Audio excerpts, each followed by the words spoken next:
Long you live and high you'll fly, smiles you'll give, tears you'll cry, and all you touch and all you see is all your life will ever be.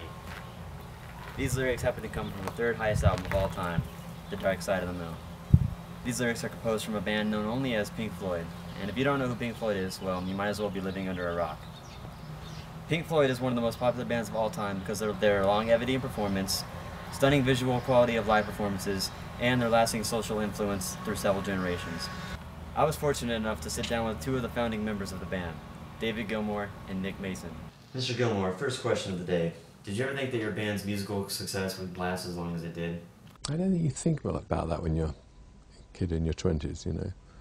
Longevity in pop music, in the terms of me as a 27-year-old when we did Dark Side of the Moon, was measured in maybe 5, possibly 10 years. Who made the overall decision to change the sound and style of your music?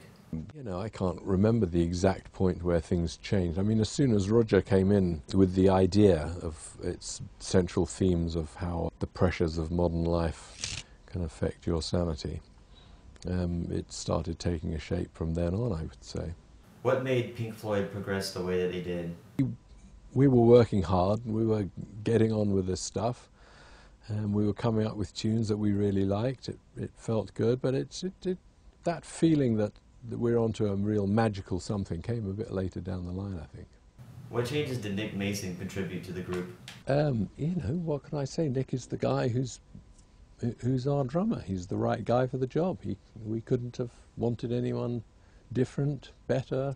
If you take Nick out of the combination, it doesn't sound right. You know, we can play Comfortably Numb with the best drummer in the world, and it sounds great, but it doesn't sound quite right.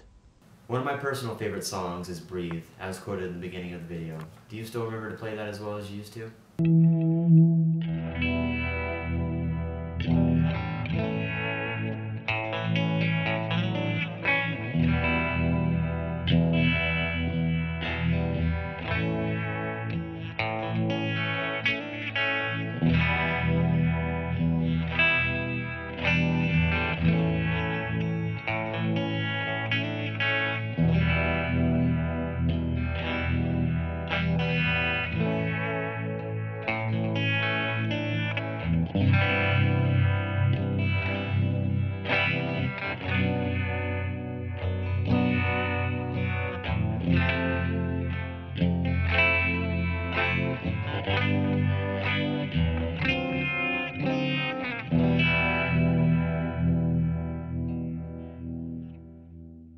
Mr. Mason, you continue to tour and get the band together and play all of your classic hits.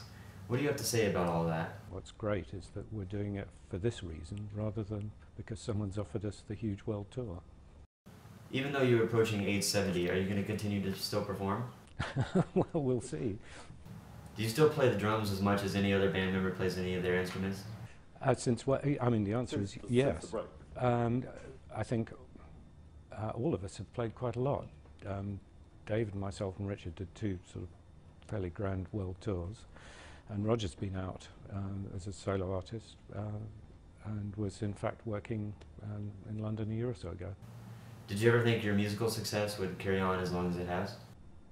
Yes, I suppose so, because inevitably I'd look on it and I'm proud of what we've done, but I think there's certainly still relevance in the lyrics. I mean, I think there's an interesting factor here that Roger's lyrics actually are written for almost an older audience than the sort of audience we played to originally for Dark Side.